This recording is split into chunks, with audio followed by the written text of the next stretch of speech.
বিশ্বনবী জুমার খুতবা দিচ্ছেন, হঠাৎ বিশ্বনবী দেখলেন হাসান আর হুসাইন লাল দুইটা জামা পরে জুমার মসজিদের মধ্যে ঢুকে একবার কাতারের এইদিকে দৌড় মারে, আরেকবার ওইদিকে দৌড় মারে।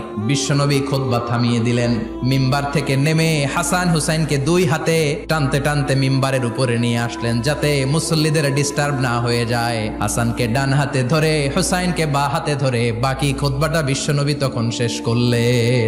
আবার বিশ্বনবী জুমার খুতবা দিতে দাঁড়ালেন, এক সাহাবী এসে বসে বলল, বিশ্বনবী বললেন, কম দাঁড়াও, 2 রাকাত পড়ছো?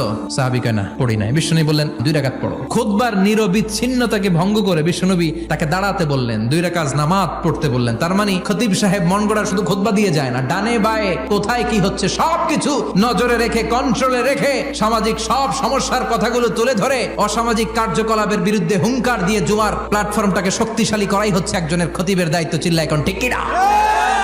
এ কাজই করেছেন বিশ্বনবী 500টা খুতবায়।